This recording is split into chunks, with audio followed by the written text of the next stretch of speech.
ज्यांनी या मूळ जमिनीचा मालक बनवलं म्हणूनच इथं राहणारा फक्त आदिवासीच नव्हे तर इथं राहणारा प्रत्येक धर्माचा माणूस ज्याच्या उपकारांच्या छायेखाली इथं राहतो आहे ते आद्य क्रांतिकारक राघोजी भांगरे.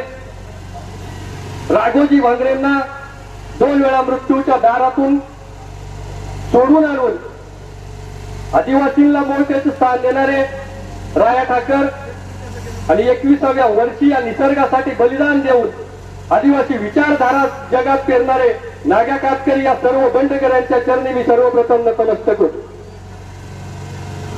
निसर्ग पूजक हा आदिवासी आहे त्यामुळे मी नेहमी विनंती करतो का त्याच निसर्गाला पूजा, याला त्याला कवटाळून बसू नका. कारण 1 तारखेला आपला कार्यक्रम होता आणि आदल्या दिवशी प्रचंड पाऊस पडत होता. खरं तर काही जणांना वाटत होतं उद्या जोरात पाऊस पडावा यांचा कार्यक्रमच नाही झाला पाहिजे, पण आम्ही त्या निसर्गाचे पूजक आहोत म्हणून त्या निसर्गानं तेव्हा पण आमच्यावर छाया धरली आणि आजही तुम्ही आल्यापासून बघत आहात जेव्हापासून आपण बसलो तेव्हापासून ऊन नाही. त्याचमुळं जो निसर्ग आपला आहे या निसर्गाच्या चरणी अर्जुन राहिलो तरच आपण टिकू. याला त्याला उराड्यावर घेतलं तर आपण टिकणार नाही. खर तर 1 तारखेच्या कार्यक्रमामध्ये ही गोष्ट जाणवली आणि आजच्याही कार्यक्रमामध्ये आम्ही जे करतो आहोत ते चांगलं करतो आहोत आणि ठळकपणे करतो आहोत. ही सायकल ही त्याचंच प्रतीक होतं की लक्षात आल्यानंतर न थांबता काम करत आहे बिरसा ब्रिगेड आणि म्हणून 1 तारखेच्या कार्यक्रमात सुद्धा आणि आजच्या कार्यक्रमात सुद्धा बिरसा ब्रिगेड वरती विश्वास ठेवणाऱ्या माझ्या असंख्य आदिवासी बांधवांना माझा मानाचा जय आदिवासी. मात्र हे करत असताना जे समाजाचं चुकते त्या चुकीच्या गोष्टी सुद्धा समोर आणणे हे आमचं काम आहे. 1 तारखेलाही तसंच झालं आणि आजही तसंच चालू आहे. आम्ही दशकरेला गेलो तर आम्ही बांध सापडतो पण जिथं मंडप टाकलाय तिथं आम्ही बसत नाही. आम्ही बांधावर जाऊन बसू. आम्ही लग्नाला गेलो तर आम्ही मंडपात बसत नाही, आम्ही बांधावर जाऊन बसतो आणि आता आमचे बांधव तेच करत आहेत. किती दिवस बांधावर बसणार तुम्ही? अरे लोक रिया रॉकेट मधून मंगळावर गेली आणि आम्ही अजून बांधावरच बसत असू तर त्याला जबाबदार हा दुसरा कोणता समाज नाही, त्याला जबाबदार तुम्ही आहात. आणि जर तुम्ही बदलत नसाल तर ही अपेक्षा ठेवू नका की आदिवासी समाज भविष्यामध्ये पुढे जाईल. त्यामुळे माझी सर्व समाज बांधवांना जे साईटला बसलेले आहेत एवढं ऐकूनही जर आपण येत नसाल तर परिस्थिती अवघड आहे. सर्वांना विनंती आहे का पटकन सगळ्यांनी उठून या ठिकाणी जी लोक बसलेली आहेत त्यांच्यामध्ये यायचं आहे. चला पटकन. खर तर आदिवासीवरचे अन्याय अत्याचार हे अनेक दिवसापासून सुरू आहेत. खरं तर मी प्रत्येक विषयावरती इथं सखोल चर्चा झालेली त्यामुळे मी काही फार वेळ बोलणार नाही. परंतु ज्या शाळा बंद करण्याचा निर्णय झाला त्या बाबतीत मला एक गोष्ट फार आवडते. आपल्यात राहणारा जो एसटी समाज साधारण 1-2 घरं आपल्या गावामध्ये आहेत त्याच्यावर त्यांची संख्या नाही, पण बाबासाहेबांनी त्यांना 1957च्या दरम्यान सांगितलं शिका, संघटित व्हा, संघर्ष करा. 50 ते 2023 साधारण 70 वर्ष झाली आम्हाला त्यांना सांगून. 70 वर्षात तो समाज शिकला, 70 वर्षात शिकून तो समाज संघटित झाला आणि संघटित होऊन त्यांनी संघर्ष करायला सुद्धा सुरुवात केली. खर तर आदिवासींच्या राघोजी भांगरे असतील किंवा बिरसा मुंडा असतील यांनी सुद्धा आपल्याला तोच संदेश दिला. पण आपल्याला शाळा मात्र लवकर मिळाल्या नाहीत. आपल्याला शाळा मिळाल्या 80-90च्या दशकात आणि त्यानंतर आता कुठं आम्ही शिकायला लागलो आणि आता आम्ही कुठं संघटित होत आहोत. संघर्ष तर अजून बाकी आहे. संघर्ष पाहिजेच असेल तर जरांगे पाटलांचा बघा एका दिवसामध्ये किती सभा घेतल्या, 49 सभा घेतल्या आणि समाज 24 तास त्यांची वाट पाहत बसत होता. तो संघर्ष आहे, मला माहिती आहे. तो संघर्ष आम्हाला उभा करायचा आहे पण त्याच्या आधी आम्ही शिकलो पाहिजे आणि तोच शिकू नये याच्यासाठी जर सरकार काम करत असेल तर आपली तंगडेतोड सुरू झालेली आहे याचा सर्वांनी विचार करा. आणि म्हणून शासनाला बिरसा ब्रिगेडच्या वतीनं समाज बांधवांच्या वतीनं विनंती आहे की आम्हाला शेवटच्या टोकाचा निर्णय घ्यायला लावू नका. आदिवासी अजूनही शांतपणे मोर्चे आंदोलन करत आहे त्यातूनच हा विषय संपवा. 20 पटाच्या शाळा समूह शाळा करणारा आमचा पूर्णपणे विरोध आहे. पुनर्वसनचा मुद्दा हा अत्यंत गांभीर्याने आपल्याला घ्यावा लागेल. परंतु त्याच्या आधी एक गोष्ट सांगतो. मागील काही दिवसांपूर्वी गोळे आश्रम शाळेतला विद्यार्थी अभिषेक भवन गवारी हा ब्लड कॅन्सरने मृत्यू पावला आणि त्याच्या पाठोपाठ पिंपळगण्याला सुद्धा पारधीवरून एक विद्यार्थी बुडून मृत्यू पावला. खर तर या सगळ्यामध्ये प्रमुख भूमिका होती ती आदरणीय गायकवाड साहेबांची. कारण याच्या आधी सुद्धा मोरमार साहेब आपल्याकडे घटना घडल्या, परंतु अधिकाऱ्यांनी डॉक्युमेंट तयार करताना हा माणूस कसा वाचेल याच्यासाठी काम केलं. त्यामुळे जर मागच्या गोष्टी पाहिल्या तर जो मुख्याध्यापक आता तिसऱ्यांदा सस्पेंड झाला तो 2 वेळा सस्पेंड होऊन सुद्धा साहेब आपल्या तालुक्यात काम करतो आहे. या अधिकाऱ्यांची त्याच्यावर असलेली छाप आहे. मात्र गायकवाड साहेबांनी या दोन्ही प्रकरणामध्ये कागदोपत्री एवढं भारी काम केलं का त्यामुळेच आम्हाला न्याय मिळाला. म्हणून मी आदरणीय गायकवाड साहेबांचा संपूर्ण बिरसा ब्रिगेडच्या वतीने, आदिवासी विचार मंचाच्या वतीने, समाजाच्या वतीने जाहीर आभार मानतो. शेवटपर्यंत आम्ही तुमच्या चांगल्या कामासोबत आहोत. कुठे गेले गायकवाड साहेब? पुनर्वसनचा जो मुद्दा आहे, खर तर आता सध्या गरज आहे. अनेक लोक म्हणत आहेत की आमची नावं त्या पुनर्वसनामध्ये नाहीत, काहींचं पुनर्वसन झालंय, काहींचं बाकी आहे.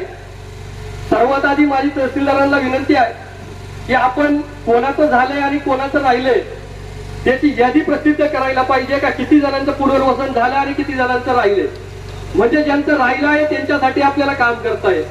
खरं तर या ग्रामपंचायती सतत स्वतंत्र ग्रामपंचायतचा विषय मांडत आहेत.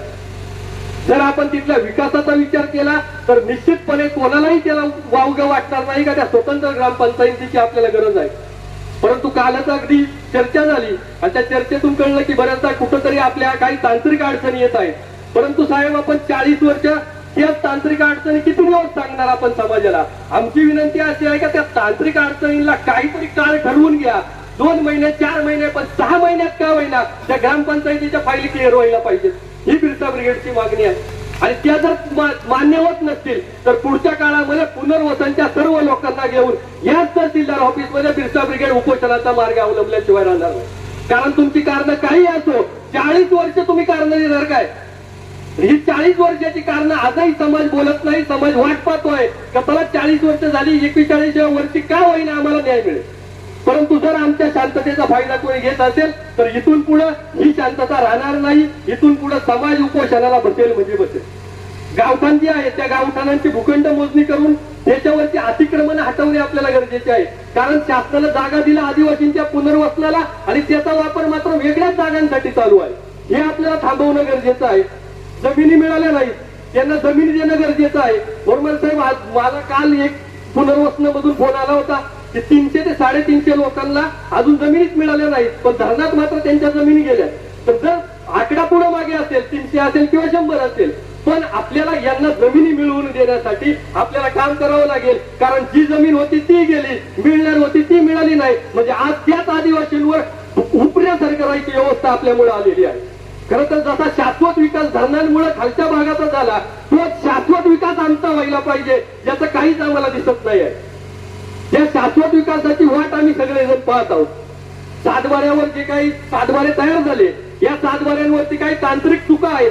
खरं तर ह्या प्रशासनाने कधीच क्लिअर करायला पाहिजे होत्या, परंतु प्रशासन मात्र जोपर्यंत बोंबलत नाही तोपर्यंत काहीच करत नाही. म्हणून आदिवासी समाजाला विनंती आहे, शांत राहू नका, बोंबलायला सुरुवात करा. बोंबलल्याशिवाय काही सुद्धा तुम्हाला मिळणार नाही. त्या तारीचं पाणी काहींच्या जमिनीला मिळत नाही. पुनर्वसन क्षेत्रात शौचालय, बस स्टँड, शाळा यांच्या दुरुस्त्या बाकी आहेत. वहिवाटीची तर एवढी प्रकरणं पेंडिंग आहेत का जर तहसीलदार साहेबांनी एक कॅम्प घेतला आणि त्या वहिवाटी 2 दिवसामध्ये काढून दिल्या तर अनेक लोकांचा मुख्य मार्ग रिकामा होणार आहे. त्यामुळे माझी तहसीलदार साहेबांना इतर असलेल्या पुढाऱ्यांना विनंती आहे का यामध्ये मध्यस्थी करून एक कॅम्प जर आपण लावला तर ही सगळी माहिती आपल्याजवळ डाटाने मिळेल आणि या माहितीवरती आपल्याला काम करता येईल. निश्चितपणे याच्या आधी सर्वांनी काम केलं असेल आणि काही कामं राहिली असतील तर ती राहिलेली कामं पूर्णत्वास नेणे हा बिरसा ब्रिगेडचा मार्ग आहे आणि तो मार्ग बिरसा ब्रिगेड अवलंबेल. आता जर मोर्चा पाहिला तर वरच्या भागातून माणसं कमी आली, पण पुनर्वसन क्षेत्रातून माणसं आली, कारण त्यांना बिरसा ब्रिगेड कडून अपेक्षा आहे आणि त्यांना शब्द देतो बिरसा ब्रिगेड तुमच्या पाठीशी पुढच्या काळात निश्चित उभी राहील. आणि जोपर्यंत पुनर्वसनाचा प्रश्न सुटत नाही तोपर्यंत तुमच्या बरोबर उपोषणासहित सगळ्या मार्गांसाठी बिरसा ब्रिगेड नेहमी तुमच्या बरोबर उभी असेल. कातकरी समाज अजूनही याच्यामुळे आपल्या मूळ व्यवस्थेमध्ये यायला मागे पुढे आहे. अगदी कालच आम्ही इंदिरानगर मध्ये गेलो होतो. इतर समाजाची तुलना केली, कातकरी समाज जर आपली तुलना केली तर आपण बऱ्यापैकी पुढे आलो आहोत आणि कातकरी समाज मागे आहे. ध्यानात ठेवा, इथल्या व्यवस्थेला, इथल्या देशाच्या राज्यकर्त्यांना कातकरी संपवायचा नाही, महादेव कोळी संपवायचा नाही, इथला भिल्ल संपवायचा नाही, इथला ठाकरही संपवायचा नाही, त्यांना संपवायचा आहे तो आदिवासी. आणि हे सगळे जण मिळून आदिवासी तयार होतात. म्हणून आपली भांडणं तणणं विसरा आणि एकमेकांची जवळ असणाऱ्या 45 जमाती हातात हात घालून या, तेव्हाच तुमचा मार्गाचा विकास होणार आहे. त्यामुळे ह्या बांधवांना न्याय मिळवून देण्यासाठी बिरसा ब्रिगेड सदैव इथून पुढे त्यांच्या पाठीशी उभी राहील. हा ठीक आहे, आम्हाला पोहोचायला खरं तर कातकरी समाजापर्यंत उशीर झालेला आहे. काही प्रकरणं आम्ही मिटवली, पण त्यांच्या मूळ गोष्टीवरती मात्र आम्हाला काम करता आलं नाही. पण इथून पुढे मात्र हे काम आम्ही नक्की करू. लिंबा, वस्पी आणि आडिवरे अशा 25 कुटुंबांकडे साहेब जागा आहे उपलब्ध. त्यांना घरकुलांची गरज आहे. जर आपण स्पेशल केस करून ती घरकुलं मंजूर केली तर लवकर ती घरामध्ये जातील. त्यामुळे याबाबत तहसीलदार आणि बीडीओ मॅडम या दोघांनाही विनंती आहे की याबाबत आपल्याला निर्णय घ्यावा लागेल. फुलवडे, आंबेगाव जुना आणि ते तिथली काही कातकरी लोक आहेत ही सगळी फॉरेस्ट क्षेत्रामध्ये राहतात, पण वन हक्क दावे तिथले मंजूर करून आपण त्यांना तिथं घराला जागा देऊ शकतो. आणि त्याच्यासाठी जे काही प्रलंबित वन दावे असतील त्याच्यासाठी बिरसा ब्रिगेड पूर्णपणे त्याच्यासाठी काम करेल. आणि अजूनही काही ठिकाणी हे कातकरी बांधव तसेच राहत आहेत. त्या ठिकाणी जर एखादा व्यक्ती ती जमीन द्यायला तयार असेल तर आपण मात्र त्याच्यासाठी पाठपुरावा करून त्यांना खाजगी जागा ही मिळवून देणे गरजेचे आहे. जी गोष्ट कातकरी समाजाची आहे तीच गोष्ट ठाकर समाजाची आहे. मागील अनेक काळांपासून त्या शिनवली गावचा सरपंच हा आदिवासी निवडून येतो, परंतु 5 वेळा उद्घाटन होऊन सुद्धा त्या चिंचेची वाडी या ठिकाणी जो रस्ता आहे चिंचेच्या वाडीचा, या चिंचेच्या वाडीच्या रस्त्याचा भूमिपूजनाचा नारळ 5 वेळा फोडला गेला, परंतु आज तागाय चिंचेच्या वाडीच्या रस्त्याचं काम झालं नाही. का काम होत नाही? हे काम प्रशासनाचं आहे. कोणी जर त्या ठिकाणी अतिक्रमण करत असेल तर त्याला बाजूला सारणे हे या प्रशासनाचं काम आहे. पण प्रशासन जर कोणाचं ऐकून हे सगळे तमाशे करीत असतील तर ते तमाशे बंद करण्याची वेळ आलेली आहे. कारण पुढील 8 दिवसात तहसीलदारांनी याच्यावर निर्णय नाही घेतला तर संपूर्ण ठाकर बांधवांना घेऊन बिरसा ब्रिगेड याच दारात उपोषणाला बसेल असा शब्द चिंचेच्या वाडीच्या ठाकर बांधवांना आहे माझा. कारण एवढे दिवस 5 वेळा उद्घाटन करून सुद्धा ठाकर बांधवांचा प्रश्न का मिटत नाही आहे? खरं तर यांच्या जन्म नोंदणीचा सुद्धा प्रॉब्लेम आहे.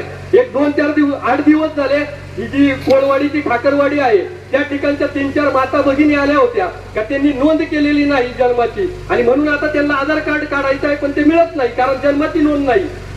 त्यानंतर आदरणीय पीडीओ मॅडमला विनंती केल्यानंतर त्या पीडीओ मॅडमला मी बोललो की याच्यावर फक्त मार्ग सुचवा, चुका त्यांच्याकडून झाल्या असतील, तो समाज साक्षर नाही, पण तिथं नोंद करणे हे जशी त्यांची जबाबदारी आहे तशी आशा वर्करची सुद्धा जबाबदारी आहे. मग तुम्हाला जर रागत असेल तर तो आशा वर्करचा सुद्धा करा, कारण त्यांनी त्यांची जबाबदारी पार पाडली नाही. मात्र मॅडमनी त्याच्यावर मार्ग काढला. तहसीलदार साहेबांशी बोलून पत्र देऊन एवढ्या 2-4 दिवसामध्ये त्यांची ती नोंदणी जी आहे ग्रामपंचायतला ती होऊन जाईल, आधार कार्ड मिळून जाईल. अशा ज्यांचे प्रॉब्लेम आहेत त्या सर्वांना विनंती आहे की सर्वांनी बिरसा ब्रिगेडशी संपर्क साधा. याच्यासाठी आपण पूर्णपणे काम करण्याचा प्रयत्न करू. खरं तर धनगर आरक्षण हा जाज्वल्य मुद्दा आहे. खूप जण बोलले, मी तर का त्याच्यावर जास्त बोलणार नाही, पण ध्यानात ठेवा संविधान सर्वोच्च आहे. त्याचा धनगर करा, धनगड करा, ओरण धनगड करा, काही फरक पडत नाही. संविधान जे बाबासाहेबांनी लिहिले तेच तुम्हाला पाळावं लागेल. आणि इकडे मुख्यमंत्री किती बोंबलले तरी त्याचा फरक पडणार नाही, कारण संविधानामध्ये हायकोर्टामध्ये हा विषय कधीच टिकणार नाही. ही सगळी राजकारण चालू आहेत निवडणुकीची. जसं मराठा समाजाच्या आरक्षणाचं राजकारण झालं तसंच आज धनगर समाजाचं होत आहे. आणि त्यामुळे आपण याच्याबाबत विरोध नक्की केला पाहिजे, पण आपण आपली पातळी सोडायची नाही, कारण या बिरसा ब्रिगेडचा आदिवासी समाजाचा बाबासाहेबांवर आणि संविधानावर विश्वास आहे आणि ते कधी आपल्याला धोका देणार नाही. त्यामुळे यांनी किती बडबडलं तर ही सगळी निवडणुकीची राजकारण चालू आहे हे लक्षात ठेवून समाजाने काम करायला पाहिजे. कारण असंख्य पुरावे आहेत. साधा टाटा इन्स्टिट्यूटचा अहवाल तुम्ही एवढी वर्ष जाहीर करीत नाही, तिथंच समाजाला कळत आहे का तुमचा नक्की डाव काय आहे. खरं तर पेसा सवलती, पेसा कायद्यावरती खूप लोक बोलतात का तुम्ही पेसा कायद्यावरती जास्तच अंकुश ठेवायचा प्रयत्न करत आहात, तुम्ही पेसा कायदा जास्तच आडवा लावत आहात. परंतु माझं सर्व समाजाला सांगणं आहे पेसा कायदा हा तुमचा कवच आहे आणि त्याची जर कोणी पायमल्ली करत असेल तर पुढे येणाऱ्या काळामध्ये तुमचा विनाश नक्की आहे. पेसा कायद्याने आपण कोणाची अडवणूक करणार नाही, परंतु ती अडवणूक न करता त्या येणाऱ्या व्यक्तीने सुद्धा पेसा कायद्याचा मान ठेवणे एवढंच आमचं म्हणणं आहे. आणि जर तुम्ही पेसा कायद्याचा मान ठेवणार नसाल तर आम्ही मात्र तुम्हाला त्या पेसा कायद्यापासून पेसा कायद्याला तुमच्या याला विरोध केल्याशिवाय आम्ही राहणार नाही. खरं तर खूप जणांना वाटतं का पेसा कायदा बळच रगडला जातो, पण तुम्हाला सांगतो की आज शिणवली गावचा सरपंच हा फक्त ना फक्त पेसा कायदा आहे, पिंपळगावचा सुद्धा, निंब्याचा सुद्धा फक्त पेसा कायद्याचं तुम्हाला संरक्षण आहे म्हणून तिथला सरपंच आदिवासी आहे. ज्या कोणाला वाटत असेल की आम्ही पेसा कायद्याचा दुरुपयोग करतो, जाहीर आव्हान आहे, मंतरचा सरपंच मला आदिवासी करून दाखवा, या दिवसानंतर पेसा कायद्याचं नाव काढणार नाही, तिथं करणार नाही. त्यामुळे आम्ही आमचा हक्क मागितल्याशिवाय राहणार नाही आणि तो हक्क आमचा आहे आणि तो तुम्हाला द्यावाच लागेल. सध्या कंत्राटीकरणावरती शासनानं बरंच काम चालवलेलं आहे. आज सगळी जण जर कंत्राटी केली तर आपले अनेक अधिकारी ही रसातळाला जातील, आपली पोरं रसातळाला जातील. त्यामुळे आपल्याला या सर्वाचा विचार करून येणाऱ्या भविष्यामध्ये सुद्धा याच्या विरोधात काम करावं लागेल. आता मी अनेक प्रश्न मांडले, परंतु तुम्ही हा विचार कधी करणार आहात का गेले 40 वर्ष तुमचे हेच प्रश्न का प्रलंबित राहिले? कारण तुम्ही बोलतच नाही आहात, तुम्ही लढत नाही आहात, तुम्ही भांडत नाही आहात, तुम्ही फक्त तुमच्यामध्ये चर्चा करत आहात, पण तुम्ही रस्त्यावर उतरत नाही आहात, तुम्ही तुमचे अधिकार मागत नाही आहात, तुम्ही तुमचे हक्क मागत नाही आहात. आणि तुम्ही जोपर्यंत तुमचे अधिकार आणि हक्क मागणार नाही तोपर्यंत तुम्हाला ते हक्क आणि ते अधिकार कोणी देणार नाही. आज 40 वर्ष जर तुम्हाला पाणी मिळत नसेल तर त्याला जबाबदार सुद्धा तुम्ही आहात. कारण 40 वर्षात समाजाला पाणी मिळावं म्हणून समाजाने काय केलं याचं उत्तर कोणाजवळ असेल तर मला द्या. त्यामुळे येणाऱ्या काळामध्ये त्या पाण्यासाठी आपले अधिकार आणि आपले हक्क आपल्याला वापरावे लागतील, जे हक्क आणि अधिकार आपण वापरत नाही आहोत. त्यामुळे या अधिकारांची हक्कांची लढाई बिरसा ब्रिगेड लढत आहे. त्यामुळे माझी सर्व समाज बांधवांना लढत आहे की जर तरुण पोरं मिळून जर काहीतरी चांगलं काम करत असतील, आपल्या हक्कांची जाणीव करून देत असतील, अधिकारांची जाणीव करून देत असतील तर तुम्ही सर्वजण त्यांच्या पाठीशी उभं राहायला पाहिजे आणि तुम्ही राहाल ही माझी अपेक्षा आहे. खरं तर खूप काही बोललो, परत मुद्दा 40 वर्षावरती जातो मग अनेक प्रश्न परत. परंतु यानंतर येणाऱ्या काळामध्ये अनेक प्रश्न हे फक्त निवडणुकांच्या वेळेला हाताळले जातात. एकदा निवडणुका झाल्या का परत 5 वर्ष त्या प्रश्नावरती कोणीही बोलत नाही. माझा वैयक्तिक कोणावरही रोष नाही. सर्व राजकारणी फक्त त्याच वेळेला पाणी असेल, धरण असेल, पेसा कायदा असेल, रोजगार असेल, अशा सगळ्या गोष्टींवरती बोलतात. परंतु जेव्हा वेळ येते तेव्हा मात्र त्याच्यावरती काम होत नाही. त्यामुळे इथून पुढे ध्यानात ठेवा, ज्या वेळेला निवडणुका येते, ज्या वेळेला हे सगळं बिगुल वाजेल, त्या वेळेला समाजाने डोकं उघडं, कान उघडे ठेवले पाहिजे आणि आपल्या जवळ असणाऱ्या मेंदूचा वापर केला पाहिजे. इथून पुढे एकच लक्षात ठेवा, जो आदिवासी हित की बात करेगा वही आदिवासी पे राज करेगा. एवढं बोलून या ठिकाणी थांबतो. सर्वांना मानाचा जय आदिवासी. धन्यवाद.